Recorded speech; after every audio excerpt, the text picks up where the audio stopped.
Hi everyone and welcome. I'm Marabus and today I'm gonna make another video for Alliance Wars event because there are some updates and gonna give you some new infos about it.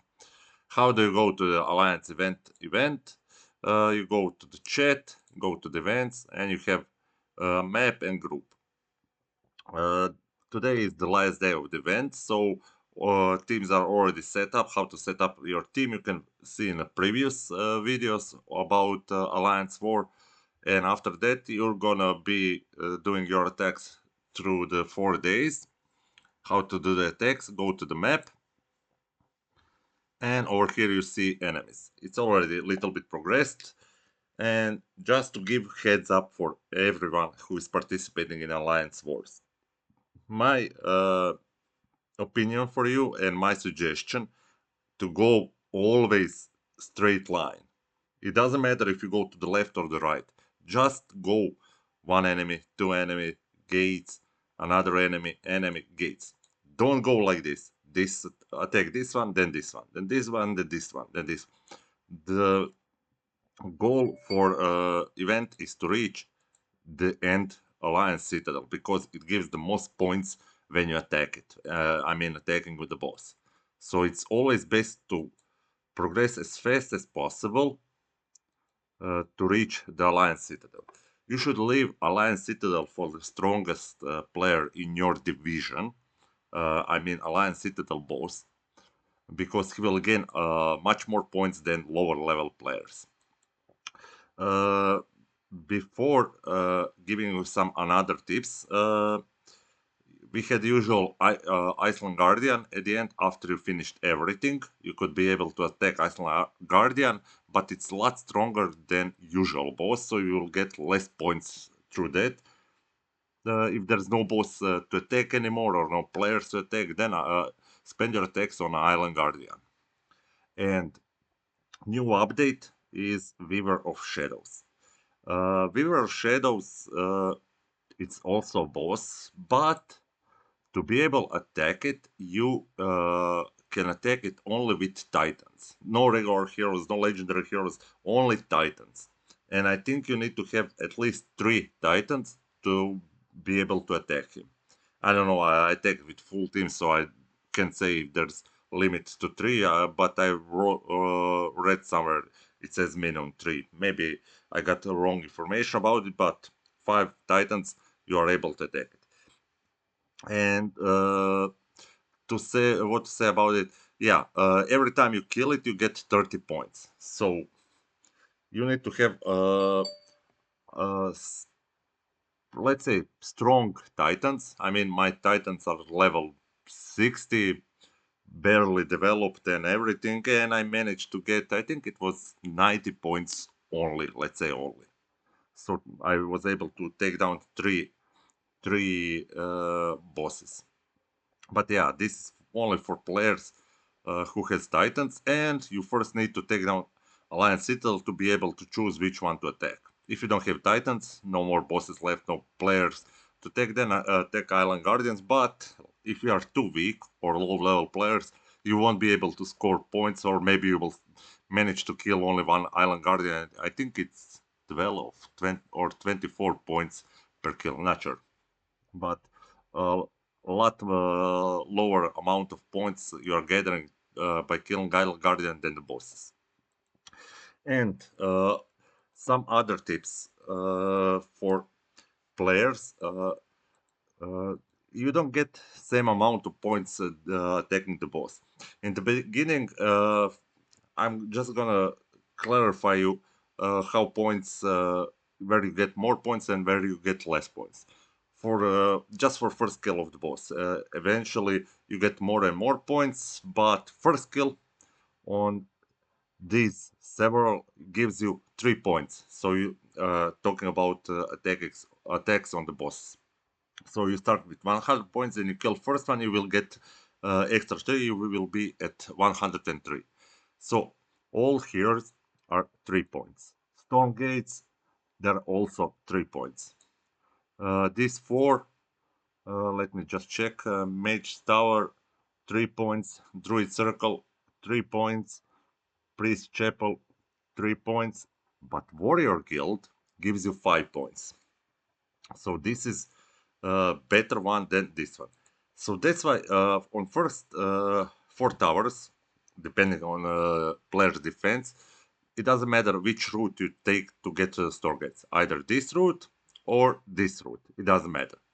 But for the second groups of towers and chapels and everything, I would suggest going to Druid Circle, then Warrior Guild. Because, like I said, Warrior Guild's first skill gives you 5 points, and over here, 3 points. So you will score more points attacking boss over here than here if you attack with the same team. You will get more points over here. Steps of Knowledge gives you also 5 points. So Druid Circle, Warrior Guild, Steps of Knowledge. Okay, these two giving 5 points. Then we proceed to the Cursed Beacon, it's 3 points, and Observatory is 5 points. And Forbidden Library is 3 points, and Treasury is 5 points. So over here, it doesn't matter which route you take, either Cursed Beacon plus Observatory or Forbidden Library and Treasury. It doesn't matter. Just don't go zigzag, let's say. Firstly, you need to go to reach Alliance Citadel. Then you start taking down bosses and trying to unlock those bosses, which gives you 5 points. After I talk about everything, I will just name towers that gives you 5 points. Okay, Shadow of Archway, 3 points. So it's a gate, you need to break it, so it doesn't matter. Okay, moving on. Temple of Stars, 3 points. But Place of Wind, 5 points. So definitely it's better to take Palace of the Wind rather than Temple of Stars. Castle of Rain, 5 points, and Sky Sanctuary, also 5 points. So over here, after Shadow Archway, go down to the Palace of the Wind and Sky Sanctuary.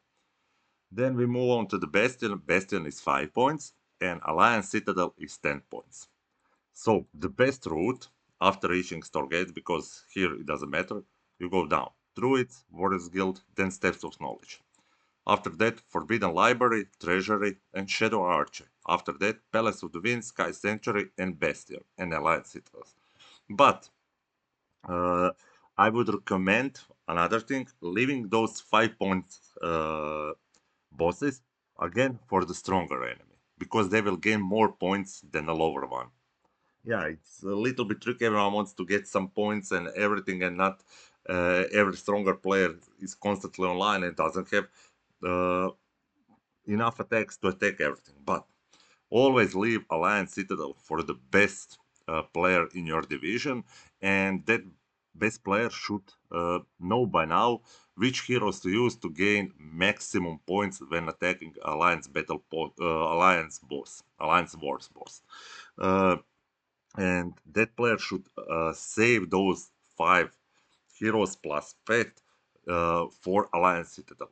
You're not able to, sometimes you're not able to reach Alliance Citadel depending on how many player defenses are in the towers and how many participants you have in your division. But if you do, try to leave best 5 heroes for that. Not PvP heroes, you need to, like I said, know which heroes gives the most damage when attacking Alliance boss. And yeah, just to clarify which towers gives you 5 points, that's Warriors Guild, that's Steps of Knowledge, that's Treasury and Observatory. So over here it's same one where you go, but I always go downstairs, I don't know why. The next 5 points is Palace of the Wind, then Sky Sanctuary, and Castle of Rain, and Bastion, and Alliance Citadel, 10 points. Yeah, that's the tip I wanted to share with you guys. And that's it. Like I said, most of the time, don't go zigzag. But if you are lower level player, for example, over here, let's say you are player level 80, and let's see, on Watchtower, you have player 113.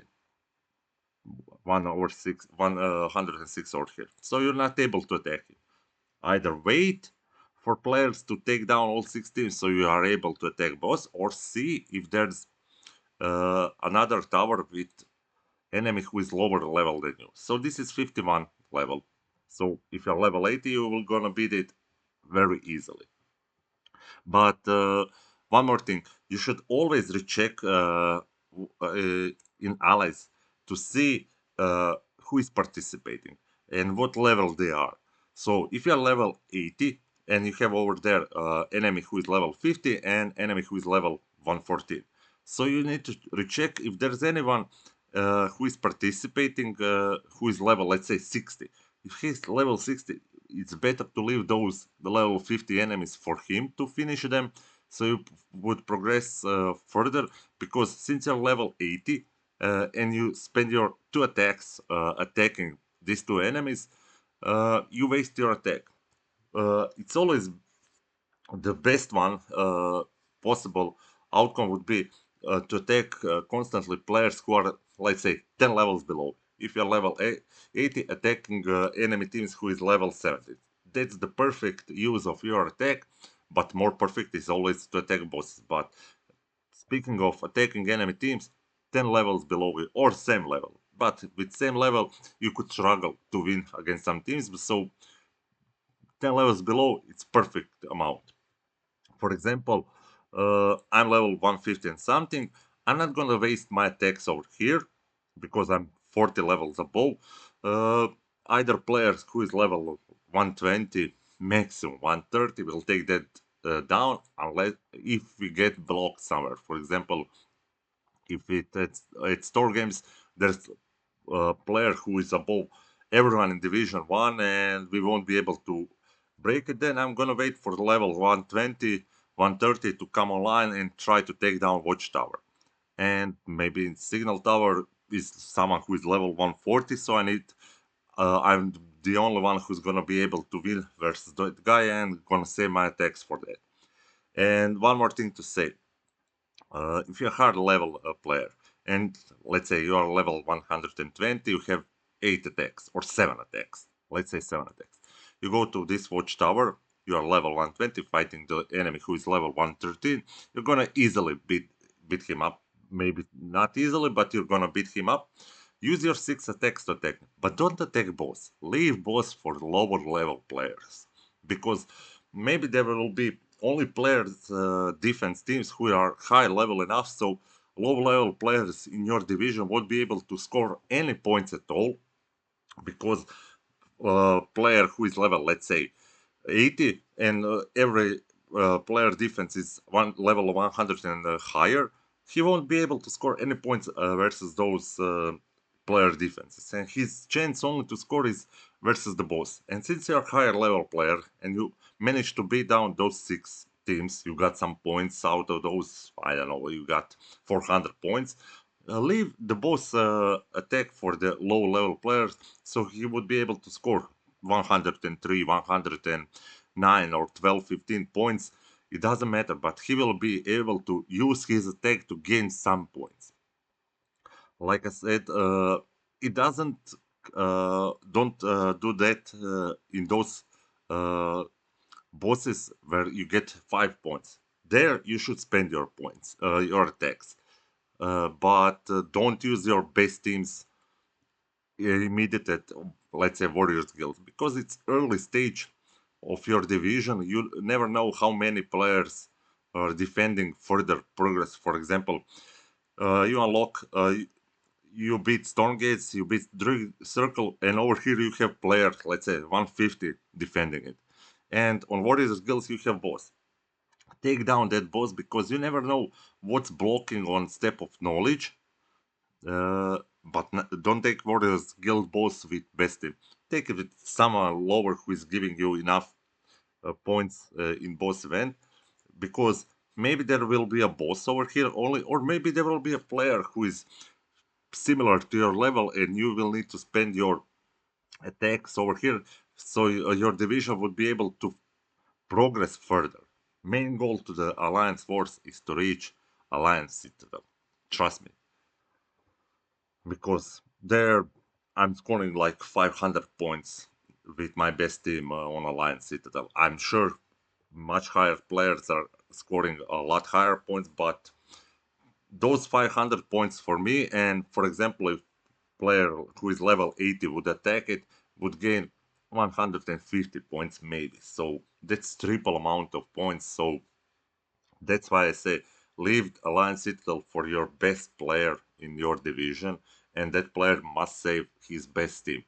Only if you are able to reach Alliance Citadel. If you have like two teams or three players in your division, and there's plenty of defenses, like over here, six attacks needed. Over here, there was another player and with six defense and 6 points were spent over there.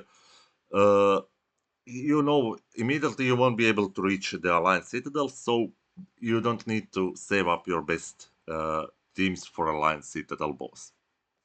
So Alliance Wars is a lot of strategic involved, thinking ahead, watching who did their attacks, who didn't, and everything. And for Alliance Wars, just not good enough for you to log in only once per day. You need to log in at least 2 or 3 times, depending to see if some tower has enemy defense on it or not. You need to save your attacks or everything. So if you're gonna participate in Alliance Wars, make sure that you would be able in those 4 days log in at least twice per day, check out who didn't do attacks, who did, and everything.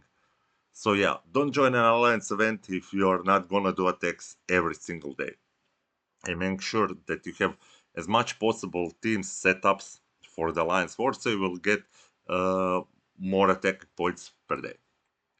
Yeah, that's all I wanted to say about this little bit updated Alliance Wars. And with this, I'm gonna conclude this video for today. I hope you liked it. If you did, please give it a thumbs up and don't forget to hit subscribe button to stay tuned up with all my new videos. Also, if you have any questions at all, feel free to leave them down below in the comment sections. Thanks everyone for watching and see you soon.